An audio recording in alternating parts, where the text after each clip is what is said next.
Hi. When it comes to helping out birds in our gardens, the first thing most people will think about is providing food, and that's very important. But the next step that we can take after feeding the birds in our garden, or beyond feeding the birds in our garden, is to provide them with a safe place to nest, safe place to breed and bring up their young.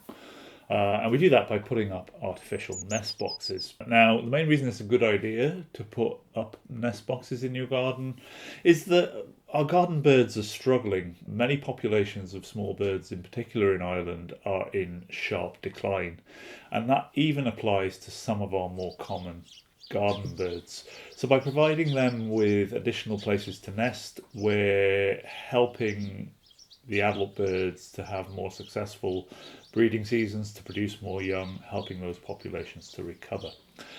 The added benefit, of course, of providing nest boxes in our gardens is that it encourages birds to stay in our gardens and to use our gardens throughout the breeding season, so we can enjoy having birds visiting our garden and that closer connection with nature that they give us right the way through the year. So, what kinds of nest boxes should we be providing for our garden birds? Well, there are two styles of nest box that are suitable for small Irish garden birds. The first of them is the most common, the one you've probably seen for sale in garden centres or online. And they're hole nesting nest boxes designed for birds that would naturally nest in cavities, either in old trees or maybe in cavity behind a stone wall, even sometimes in letterboxes and unusual places like that. So birds like blue tits, great tits, house sparrows are all hole nesting species. So these nest boxes are typically just a four-sided box with a roof, and the entrance is a single hole cut out in the front panel. Now the size of that hole is going to determine the type of species that are likely to use the box. So for smaller tit species like blue tits and coal tits, an entrance hole of about 25 millimeters is going to be ideal. For the slightly larger great tit, you're going to need an entrance hole of 28 millimeters. And then for slightly chunkier hole nesting birds like house sparrows, are going to need a 32 millimeter entrance hole, and larger hole nesting birds like starlings, if you have them in your garden and you want to provide a nest box for them, they're going to require a 45 millimeter entrance hole in the front panel. The other style of nest box that suits Irish garden birds is a style called the open fronted nest box, and essentially the construction of them is exactly the same as the hole entrance nest boxes. However, instead of a single entrance hole in the front panel, the top section of the front panel is cut away completely, so it allows birds easy access. These open-fronted nest boxes are suitable for birds that would typically nest in dense cover in shrubs or in hedgerows. And particularly garden birds like robins and wrens will use open-fronted nest boxes. Pied wagtails will use open-fronted nest boxes. And also, if you're lucky, summer visitors like spotted flycatchers, if you have them visiting your garden, may well use open-fronted nest boxes. The birds themselves don't really care what a nest box is made of if it provides the right kind of dimensions, has the right kind of entrance, and provides them with the conditions that they need to breed successfully. The birds are going to be happy enough to use it. However, there are a couple of things that we need to consider when we're putting nest boxes together. The first thing and the most important thing is that we need to make sure the material we use to construct the nest box isn't going to be potentially toxic to the residents. The easiest way to do that, of course, is to choose a natural material rather than a man-made material. The other thing that's important to consider, as well as the potential toxicity of the material, is the insulating properties of the material. So you want the material that you use to construct the nest box to be quite a good insulator. So basically it needs to keep the chicks and eggs comparatively warm for a period when the adult birds leave. And the other thing is you don't want the inside of the nest box getting too hot on warm days. Now I know we don't get too many really hot days in an Irish summer, but occasionally temperatures can rise and you don't want the eggs and chicks to be overheating inside in the nest box. If we look at all of the criteria that we've listed there, wood is probably the best material for constructing your nest boxes. It's natural, it's a good insulator.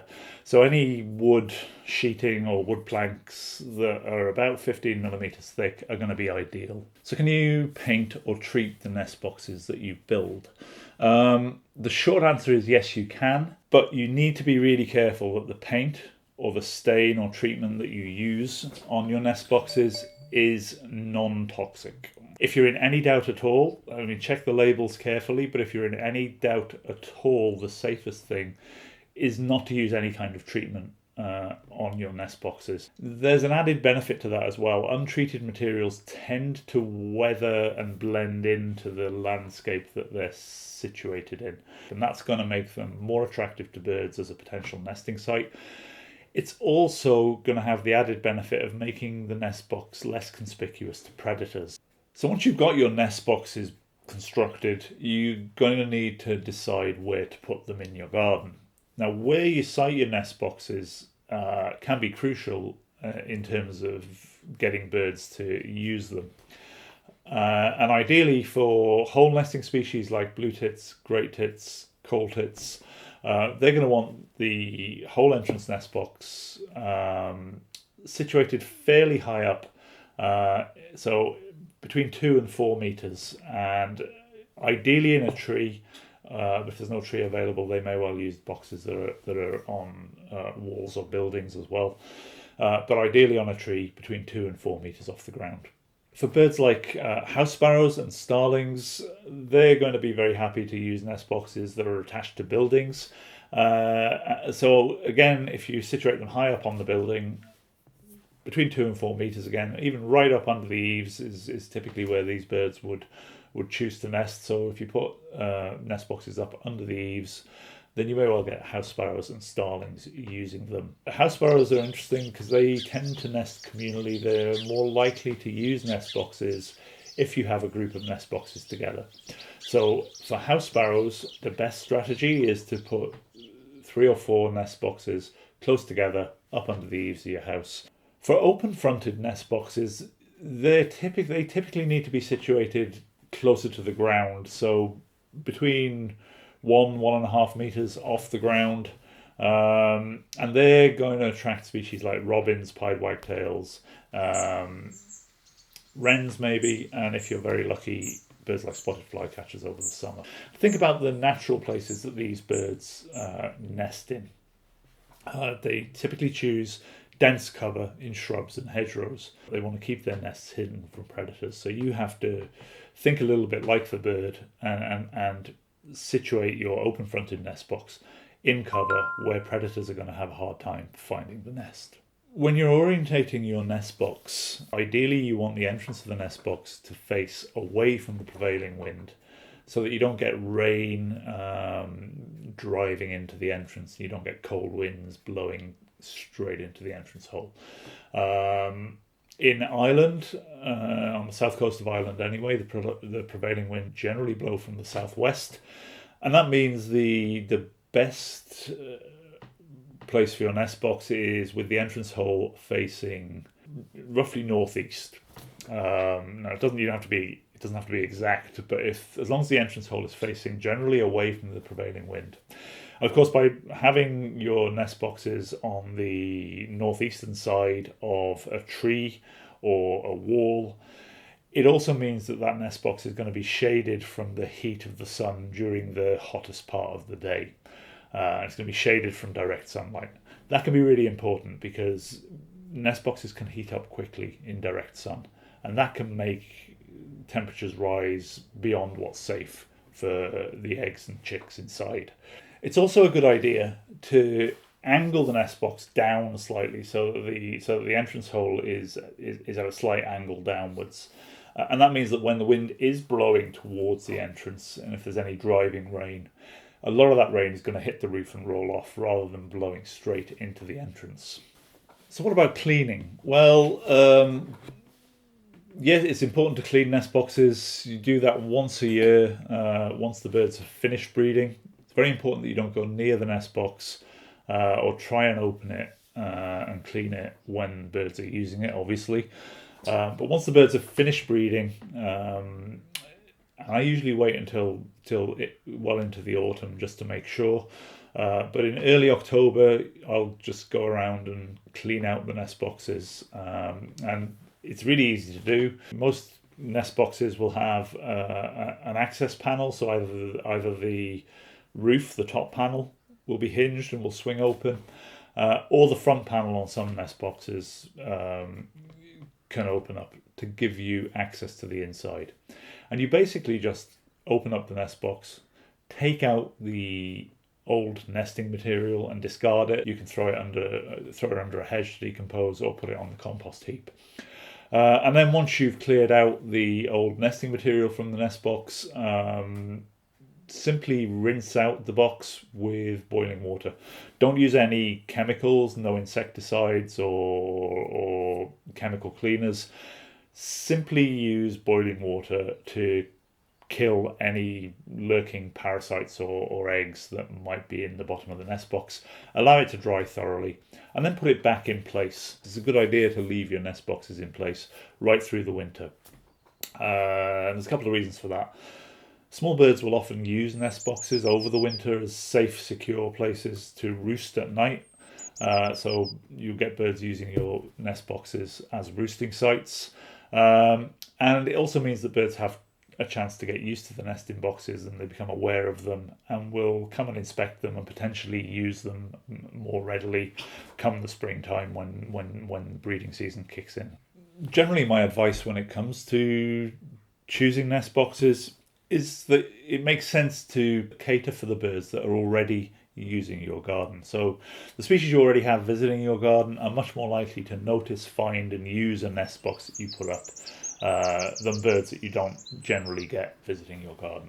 If you have other species in the area and you'd like to have a go at attracting them, then by all means you can do that. But you just need to be a bit more patient. Then it can take birds quite a long time to actually find and discover these potentially new nesting locations. And in general, when you put up a nest box, don't expect it to be used straight away. It can take a little bit of time for birds to find them and for birds to start using them. That said, if after a number of breeding seasons, so 2 or 3 years down the track, you find that birds routinely aren't using a nest box in a particular location, then it can be a good idea then to move it, because there could just be something about that location that's not ideal. In terms of the time of year when you put the nest boxes up, there's no bad time to put up a nest box. However, you're going to increase your chances of that nest box being used more quickly if you put the nest box up in the autumn and winter before the breeding season starts. So if you put up the boxes during the winter, birds may well start using them to roost over the winter months. They also become aware of them and they'll be in situ when birds start checking out nesting sites early in the spring. So it gives you a head start in terms of potentially getting nest boxes used early. That said, there's nothing wrong with putting up nest boxes in the spring and summer. You just may need to wait till the following breeding season before birds get interested in them and potentially start using them. The other way we can help our garden birds is by feeding them. And feeding birds is particularly important over the winter months, when small birds have to pack in lots of calories during the short hours of daylight to see them through long, cold winter nights. So feeding birds in winter is particularly important, but the current advice and the science behind it suggests that it's a good idea to keep feeding our birds right the way through the breeding season. So the advice now is that we continue to feed our garden birds all year round. And the logic behind that is that by providing a convenient source of food for adult birds, you're letting them refuel quickly and easily, And that means they have more time and energy to spend foraging for the high protein insect prey that they feed to their young. So basically, by providing food for the adult birds, you're allowing them to feed their young more successfully, rear larger broods, and have more successful breeding seasons. So thank you for listening. I hope this video has helped inspire you to try out a few nest boxes in your garden, and best of luck with it. I hope you have every success. So thank you very much. My name's Calvin Jones. It's been a pleasure. Thank you.